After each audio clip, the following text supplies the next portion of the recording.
Salve, salve hip hop, salve, salve geral. Estamos começando mais uma edição do Griot Urbano, edição mais do que especial aqui em Salvador, com a minha irmã, brother, Sister Kátia, que é uma irmã que puxa um projeto que eu admiro muito e acompanho, que é o de Vegana, e eu, estando aqui em Salvador, é inevitável unir essas duas reflexões que fazem parte da minha experiência de vida aí no hip hop, que é o hip hop e o veganismo, sempre com a participação especial da nossa querida Areta.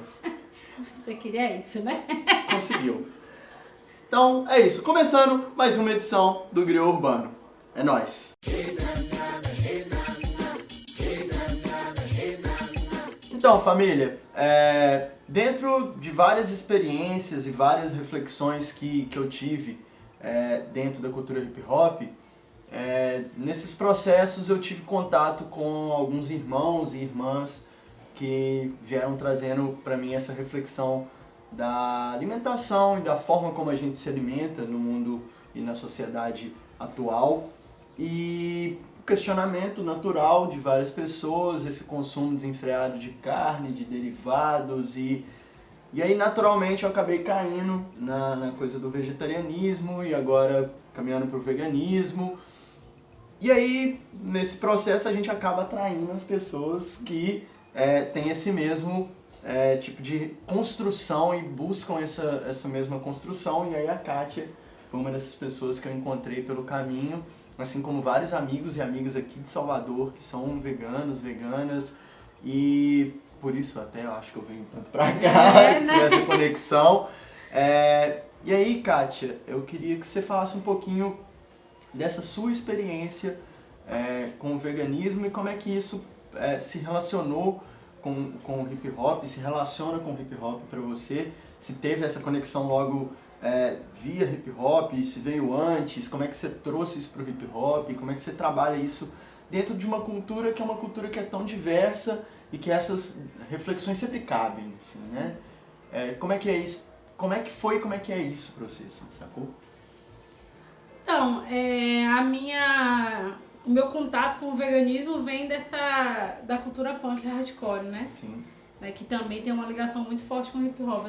Eu tive contato com tudo ao mesmo tempo, assim, o skate, hip hop, punk, hardcore, anarquismo, veganismo, feminismo, tudo junto. E eu sempre, o meu contato com o veganismo e com o vegetarianismo foi por questões éticas em relação aos animais, né? Então já veio nesse processo político, nunca foi, né? Apesar de eu sempre ter sido gordinha, nunca foi por uma questão de dieta ou por querer emagrecer. Sempre foi por uma questão em relação à ética, né? Direitos dos animais e tal. E aí esse envolvimento inicial já me fez entender que eu, enquanto uma pessoa de periferia, né? Eu morava num bairro populoso aqui chamado Cajazeiras. Eu me entendia, tipo assim, que o vegetarianismo que eu iria praticar não era o mesmo vegetarianismo e veganismo da classe média. E o contato que eu tive também com o vegetarianismo já veio nesse formato, através de Robson Velho, né? Luciano e tal. Já veio num formato mais popular mesmo, né? Da gente desmistificar essa ideia de que o vegetarianismo não é possível para pessoas da periferia, né? Que realmente esteja associado a uma cultura, né, classe média e que tem um nível de conhecimento intelectual ou, enfim, maior, nutricional, que seja. E aí, assim, como ele já veio desse viés político, consequentemente, todos os outros espaços que eu ia me envolvendo, o veganismo estava sempre ali, assim como o feminismo, assim como, né, todas as outras coisas. E aí é isso, eu sempre tentei juntar todos esses rolês, assim, né, veganismo, grafite e tal. Essa vivência, assim, né, com o veganismo de uma forma mais política me fez pensar nessa relação de realmente se propor um veganismo popular, né? E sair daquela ideia de que esse veganismo elitizado, né, burguês, esse veganismo branco, realmente que no Brasil tem essa parada mais da galera mais harebô, a galera que é mais natureba e tal, que não é nenhum problema, mas que, assim, existe uma possibilidade desse veganismo chegar nas periferias e também, né, a alimentação saudável, ela pode sim também estar nesses espaços. E aí, essa militância no rolê vegano vem com a cooperativa Rango Vegan, que eu formei com Luciana e Carol, a gente tinha um carrinho. Se estiverem por Salvador, em Salvador, conheçam o restaurante Pelourinho e conheçam o Rango Rango Vegan. Vegan, vai ficar aí a indicação. E aí, assim, a gente vendia lanches num carrinho de cachorro-quente, né? A gente vendia lanches na frente de uma biblioteca pública aqui, a preço popular. Na época a gente vendia o salgado integral com suco da fruta, era tipo R$2 ou era R$2,50. E a gente vendia às vezes na praia. Então a gente sempre teve essa proposta de mostrar o veganismo de outra forma, né? Sim. E quando esse envolvimento com o hip hop, através do grafite, né? Porque eu também grafito e tal, foi aumentando assim, essa minha vivência dentro do hip hop, eu já não estava mais fazendo parte da cooperativa, eu já estava trampando mais com grafite. E aí eu voltei a pensar em trabalhar com veganismo de novo, formei de vegana, com Finho. E aí a gente pensou, não, acho que uma maneira legal da gente divulgar o veganismo também seria através de vídeo, mostrar receitas simples, acessíveis, né? Que a pessoa possa fazer com poucos ingredientes e que seja saborosa. E aí começou essa ideia do canal, né? E o formato da de vegana tem esse dialoga muito essa questão estética da street art, do grafite. O nome do programa é Black Book de Receitas, né? Uma alusão ao caderno de rascunho dos grafiteiros e tal. E a estética também, a gente usa muito tag, né? Os letterings que o Finho faz todos à mão, vários tags, né? E tal. A de vegana, né? A nossa identidade visual é sempre assim, com bombs e tal. Então é uma parada que a gente curte. Porque aproxima esse veganismo também dessa galera também no hip hop. A gente já tem um diálogo dentro desses espaços, assim, né? Porque antigamente era meio zoeiro, né? A galera natureba, não gosta de comer uma carne e tal. Hoje em dia a galera já fala, poxa, me explica mais aí como é, vegetarianismo, pô, bacana, como é isso e tal. E aí a gente tem feito essa militância, assim, nas manhas, né? No carinho, né? Devagar, e tem funcionado, assim, né? Tem funcionado. Boca, né? Claro, e aí a gente vai num evento, a galera chama pra vender o rango, a gente leva o rango e tal. E aí vai criando esse diálogo, criando essa ponte. Sim. E aí é massa você trazer essas reflexões, porque, né, no vídeo que eu fiz com o Robinho, com o Robson Velho, ele traz essa reflexão também dentro da experiência, dos estudos dele, dentro de um lugar que para nós vai ser sempre muito caro e muito interessante observar, que a gente vive uma sociedade que já coloca a gente à margem de tudo que a gente teria que ter de direito, de acessos e enfim. E quando a gente pensa na alimentação, a gente acaba caindo nos lugares que são muitas vezes culturais, mas que para além da cultura, sempre tem aquela margem que é da economia e do interesse econômico do lucro, assim. E às vezes a gente pensar uma alimentação vegetariana, vegana, a gente consegue pensar uma alimentação inclusive até mais barata, dentro do que a população, nós temos acesso, mas a gente não consegue pensar para esse lado justamente por não ter sido ensinada a pensar sem alguns elementos ali que já são culturais da alimentação e que envolvem uma exploração que, tipo assim, é bizarra, né? E que acaba se voltando contra a própria população quando a gente pensa no ecossistema como um todo. Discussão que não é levantada para a população em geral, assim, como é que não é ponto específico discutir certas coisas. Exatamente. Um ponto específico que é a alimentação, da forma como a gente faz com tanta carne e da forma como a carne é produzida, o quanto que isso é prejudicial não só para a saúde, mas para o meio ambiente, para o planeta. É muita treta, assim. Aí, rapaziada e moçada, sem esse papo de pregação, mas de levar uma proposta de reflexão para geral mesmo, para a gente ver como é que essas coisas estão conectadas e começar a conectar os pontinhos ali, que às vezes os pontos estão soltos e a gente fica meio que, esse povo é chato, esse povo que é vegetariano, vegano é chato. Não é esse o lugar que a gente quer construir, a gente quer construir um lugar de refletir. Claro, talvez a nossa maneira de dialogar também possa ser diferente, né? A gente sair dessa maneira mais chata e tradicional daquele diálogo.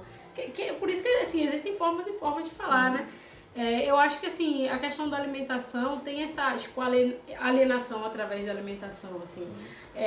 Eu sempre falo, assim, quando eu vou falar sobre a de vegana, que, assim, a alimentação é a forma mais bem-sucedida do capitalismo de controlar as pessoas.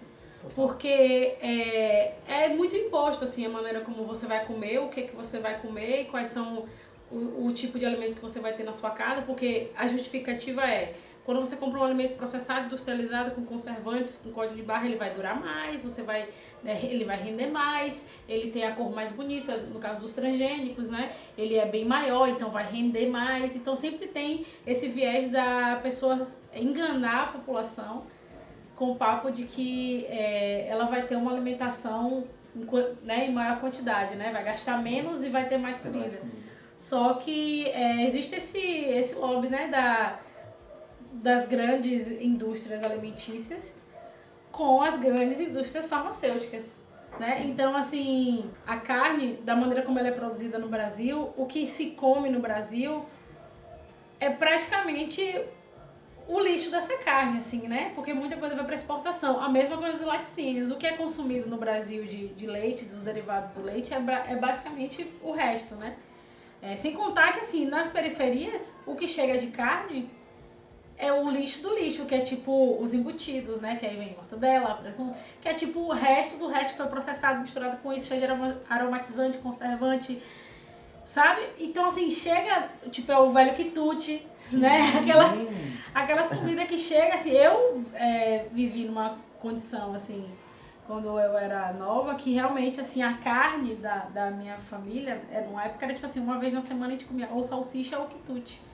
Então, assim, mas minha mãe achava que aquela que tinha que ter a carne, porque era proteína e blá blá blá. Sendo que era mais fácil, às vezes, nas periferias, você ter aquela feirazinha de bairro que vendia bastante batata, cenoura, mas é aquela alienação mesmo, que você tem que consumir carne, você tem que comer carne, a criança para ficar bem nutrida tem que tomar um copo de leite de manhã. Então, essa relação que vai desencadeando vários tipos de doenças, assim, na infância, no caso dos laticínios, doenças respiratórias, né? E N coisas, assim, problemas estomacais por conta dessas carnes embutidas e tal. E hormônio, no caso das meninas, por causa das carnes brancas, frango, galinha e tal, que tem uma quantidade de hormônio, então acelera esse processo hormonal das meninas, elas menstruam mais cedo, elas desenvolvem mama mais cedo. Então, assim, é todo um processo que não é só o que você está comendo, não é só o que você está botando dentro da sua geladeira, e ingerindo, assim. É realmente como você vai construir a sua vida a partir dessa alimentação, né? Então, assim, discutir isso ou de maneira prática propor outra coisa é um ato revolucionário, né? Então, quando você chega para uma pessoa que está naquela cultura ali, né? A cultura da carne que é muito forte no Nordeste, né? Você vai subindo cada vez mais. Aqui em Salvador, por exemplo, não existe o feijão básico do dia a dia sem carne. O feijão básico do baiano tem carne. O básico. É o feijão. É a feijoada. O feijão do dia a dia do baiano é a feijoada no sul-sudeste, exatamente. Então, assim, quando a gente chega com esse processo de rever a alimentação ou de mostrar que, assim, existe maneiras de você fazer uma alimentação diária sem você ter um custo tão grande, né? Porque vai comprar alimentos especiais veganos, a salsicha vegana ou o queijo vegano. Não, você pode pegar alimentos do dia a dia e fazer outras opções. E também se desapegar daquela coisa de o leite condensado, que é maravilhoso. Desapega, porque assim, quando você se torna vegano, principalmente, você vai descobrir outro tipo de sabor, outro tipo de textura, né, outro tipo de aroma. É outra coisa, você está realmente revolucionando a sua alimentação, revolucionando o seu modo de vida, né? Então, família, a gente tá falando muito sobre o veganismo, mas vamos praticar a coisa, vamos colocar em prática e fazer valer a Kátia e o programa de vegana. E a gente vai fazer uma receita, e aí melhor do que eu, óbvio, MC que pra cozinha, tô me arriscando muito, tem que fazer, mas deixa com Kátia, porque, né? O veganismo é isso também, é você ter o controle ali, você fazer sua própria comida e descobrir cada vez mais. Eu, quando me tornei vegana mesmo, a primeira coisa que eu parei e pensei, eu falei, não é justo minha mãe cozinhar pra mim, né? Eu tinha, tipo, 15 anos, então eu falei, como é que eu vou pensar na exploração dos animais e vou pensar na exploração da minha própria mãe, né? Então, a primeira coisa que eu fiz então fica a dica também, principalmente pros nossos amigos, né, que pretendem se tornar vegetarianos veganos, queridos, por favor, não precisa explorar a mamãe. Nem a moça que trabalha na sua casa, né? Vá você pra cozinha, pega no canal da de Vegana várias receitinhas, né? Hoje vai pegar mais um aqui, bacana. Então, é isso.